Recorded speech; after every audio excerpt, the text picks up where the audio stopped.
My name is Margaret, and I am 76 years old. Today, I want to tell you something I wish someone had told me when I was young. When I was growing up, girls were raised very differently. We were taught to be polite, obedient, and selfless. A good woman was expected to sacrifice. She cooked for everyone before eating herself. She stayed silent during arguments.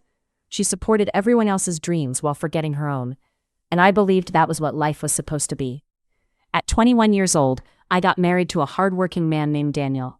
He was kind, responsible, and deeply respected by everyone around him. I loved him, and I truly believe he loved me too. We built a simple life together. He worked long hours while I stayed home and cared for our children. I packed lunches, I cleaned the house, I helped with homework. I took care of sick parents. I remembered birthdays. I solved family problems. I became the person everyone depended on. Whenever someone needed help, I was there. And whenever I felt tired, I told myself that strong women do not complain. Years passed quickly. One day turned into 1 year. 1 year turned into 10. And somehow, I became a woman who no longer recognized herself. Before marriage, I had a dream. I loved music. More than anything in the world, I wanted to become a piano teacher.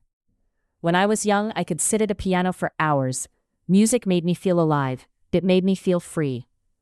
At the age of 30, I finally gathered enough courage to speak to my husband. One evening during dinner, I said softly, "Daniel, I want to study music again. I want to become a teacher someday." He looked at me kindly and said, "Right now isn't the best time. The kids are still very young. Maybe later." Maybe later. Those 2 words changed my life. So I waited. A few years later, I brought it up again. This time he said, "We're trying to buy a bigger hoe. Let's focus on that first." So I waited again. Then my mother became sick. Then my father needed care. Then my son needed help paying college tuition. Then my daughter went through a painful divorce. And every single time life became difficult, I pushed my dreams further away. I kept telling myself, "This is temporary. My time will come." But time moves faster than we realize. At 50 years old, I walked past a music school and stopped outside. I heard children laughing inside while practicing piano. And suddenly, tears filled my eyes. I stood there listening from outside the building, like a stranger watching someone else's life. That should have been me, but I walked away. Again. At 68 years old, my husband became seriously ill. For 3 years, I cared for him every single day. Hospital visits, medications, sleepless nights, fear, exhaustion. I stayed by his side until his final breath. When he passed away, I felt completely broken. For nearly 45 years, my life had revolved around being his wife. And suddenly, that role disappeared. The house became painfully quiet. No television sounds, no conversations, no footsteps in the hallway. Just silence. At first, I thought I was only grieving my husband, but later I realized something deeper. I didn't know who I was anymore. For decades, my identity had been built around serving others: mother, wife, caregiver, helper. But who was I? What did I want? I had no answer. One afternoon, while cleaning old boxes in the attic, I found something unexpected. It was an old notebook from my 20s. Inside were pages filled with handwritten songs, dreams, and future plans. On one page I had written, "One day I will teach music and help children fall in love with piano." I stared at those words for a long time. Then I started crying. Not because I failed, but because I had forgotten that girl completely. She had dreams, she had passion, she had purpose. And I abandoned her.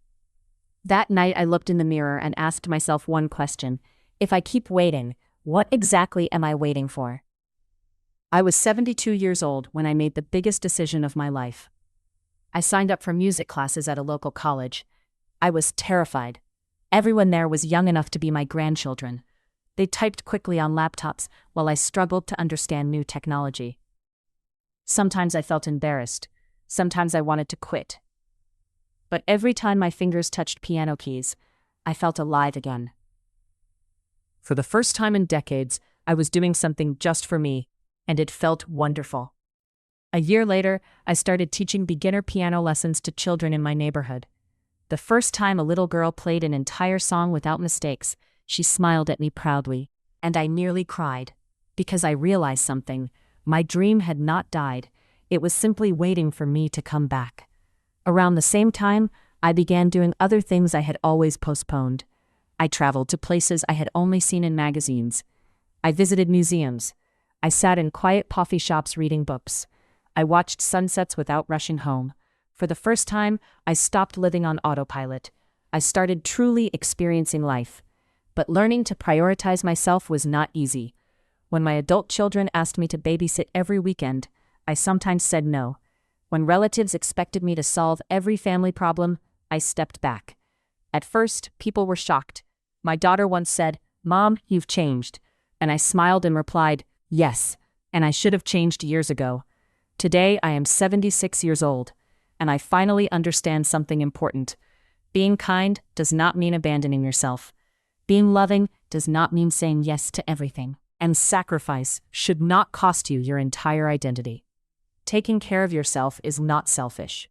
Having dreams is not selfish. Setting boundaries is not selfish. Please understand this before it's too late. There will always be responsibilities. There will always be problems. There will always be reasons to wait. But life does not pause until you're ready. It keeps moving. And one day you may wake up and realize decades have disappeared. If I could speak to my younger self today, I would hold her hand and say, "Please do not wait for permission. Please do not make yourself invisible. Your dreams matter too." And if you're listening to me right now, whether you're 20 or 40 or 70, please remember this. Your life belongs to you too. Start now, before someday becomes never.